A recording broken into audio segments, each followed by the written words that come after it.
guess, did you get fired or leave Stern's show? It's you know what? It's almost like the end of the Korean War. Is it Just kind of ended. It just kind of It awkwardly just ended.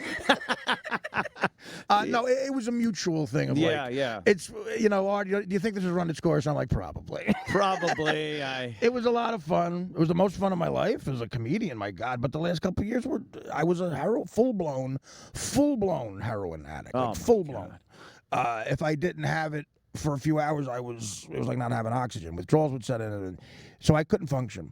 And then were you consciously thinking like, "Oh, congrats, you stepped up to heroin. Good job." The first time, I'll never forget the first time I did it. It was on the road. I was taking painkillers, a lot of them. I was up to 100 Percocet a day, and I won't say what's. How do you even do that? Like and not get full? Well, like it seems like I was just able to, eating that many pills. I was always able to throw down a cheeseburger afterwards.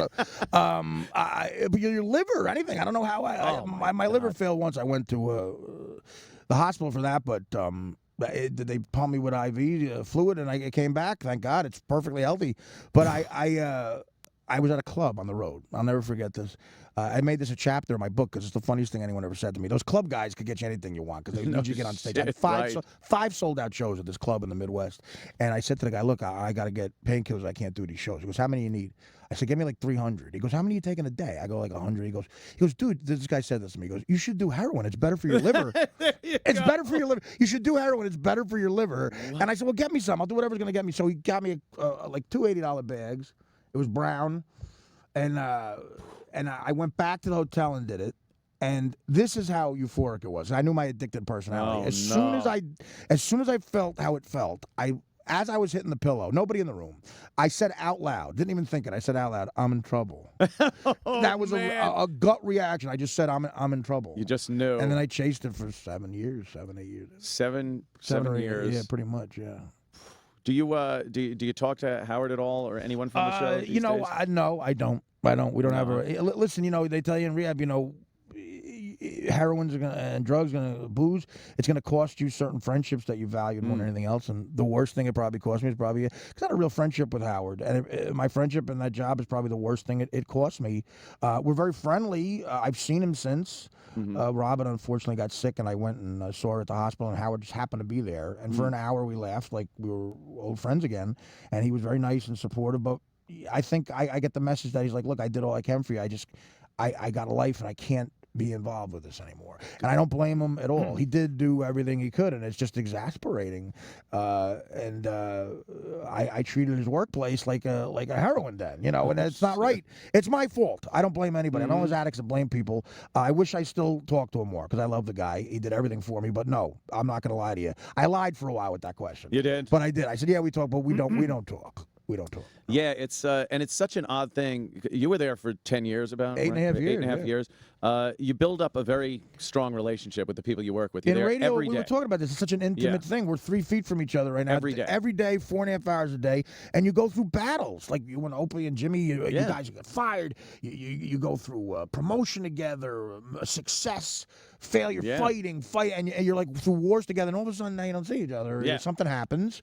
And it's sad. I miss those people. I do. Yeah, there's a certain camaraderie and just being friends with those people when you don't have a reason. And it's odd because you do consider them very close friends, but if you were, I have close friends that I've known since high school that were just at my party over Labor Day weekend. I'm the same. I got a lot of high school and buddies, they are just the great. We don't see each other for months, get together, take up right where we left off. I'm the same way. And then there's the work friends that, you have a great friendship. You think, I guess. And then the second you leave that job, you never see him again. Well, in show business, that's amplified, too. I think it's more true in show business because everyone really has their own selfish agenda. You think you find that out and you go, wow, I thought we were buddies. No, I was just trying to get a sitcom. Yeah, I just needed something. I was just waiting until someone more famous walked behind you.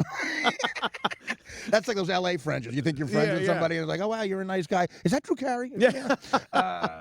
It's a bitter... But I think... But, there was more to it, I'm sure, with you and with me. It's an intimate thing, and there was a real friendship there.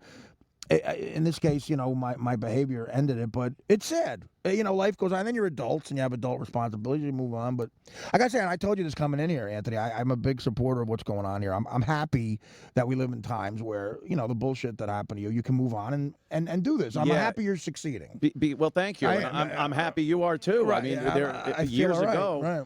Years ago, we were fucked. It was this called technology allows persona you, non grata. Right? There's justice now. Yeah. You make maybe a mistake or two. You get, and now there's a talented guy might get set aside. Now a talent guy can thrive. Maybe even be happier than ever before. Right? Yeah. I look around. You got a studio here. It's great. It really is a cool thing to be able to do it yourself. But I'll tell you, and you're probably of the same school of thought as I am. Right. I'm not the most. I'm imaginary motivated.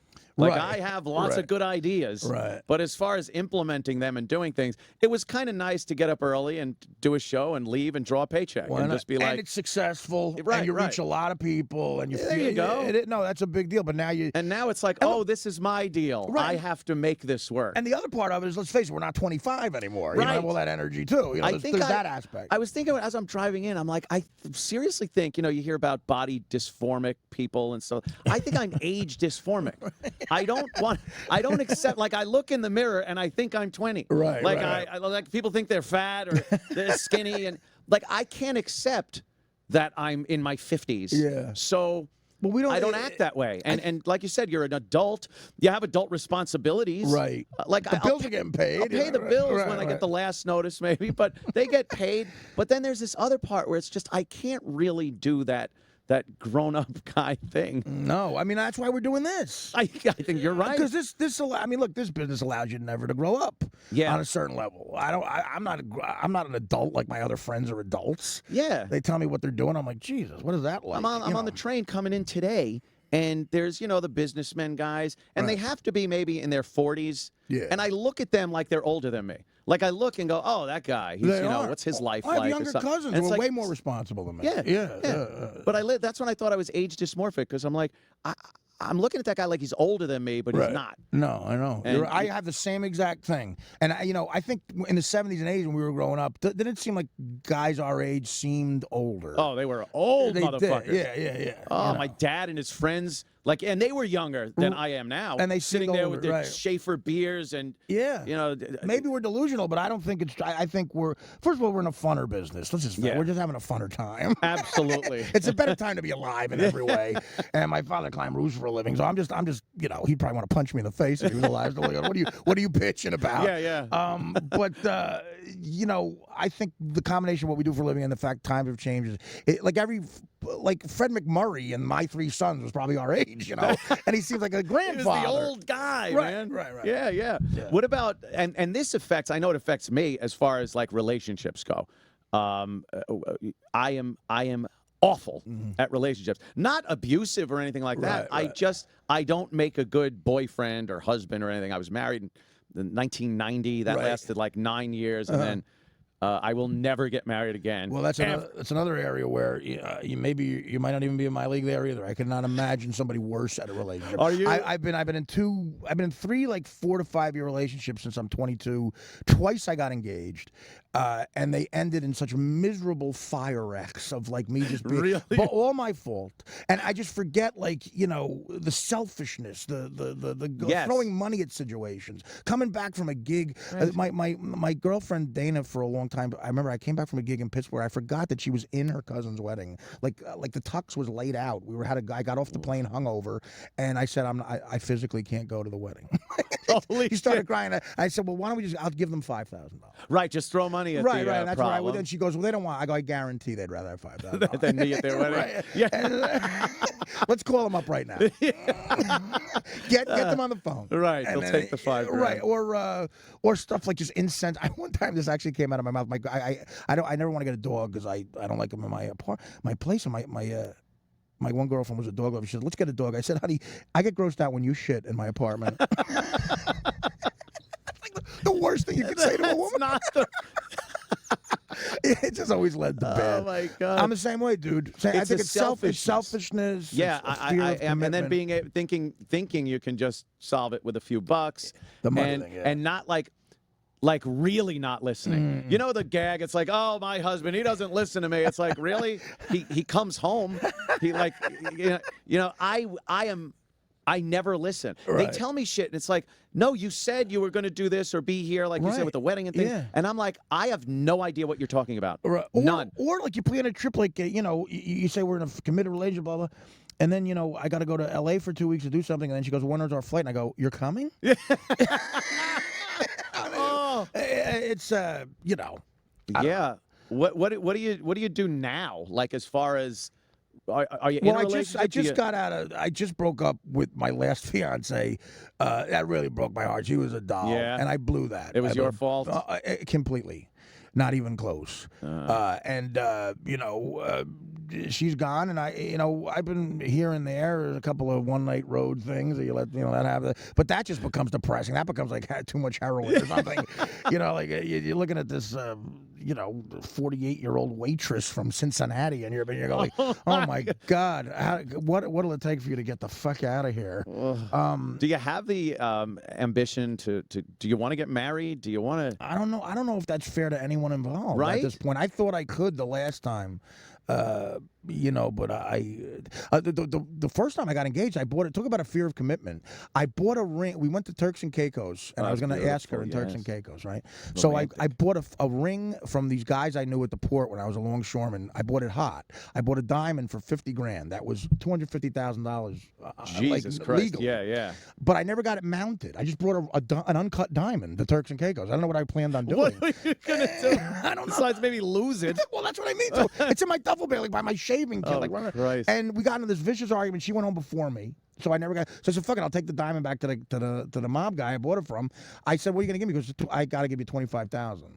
So I rented a diamond for a week for $25,000. For $25,000. Holy shit! That's a typical that week in my life. Talk about out of control. Wow. I was, the vacation I dropped $30,000, 25 for the diamond that was just I didn't even show her. Yeah. She didn't find out about it until she read it in my book. She goes, "You had a diamond in your duffel?" It was there the whole time. And I got it appraised too. The only reason I brought it, this Hasidic guy on 47th Street, I wanted to make sure the guy didn't rip me off. He goes, "So you have a $247,000 stone here," and I bought it for $50 cash. Wow. And the guy bought it. He was a scary guy. I bought it from him. He goes, "Don't let me find out you sold this." That's the only reason I took it back to him. Oh, right. I could have just. People say, "Why don't you sell?" I'm like, "No, I don't want to do that." He goes, he ain't gonna find out. Right, he'll find out. Find you fucking. It cost me 25. I rented him diamond for $25,000. Just another. Oh my a bad God. business transaction. Yes. Yeah. And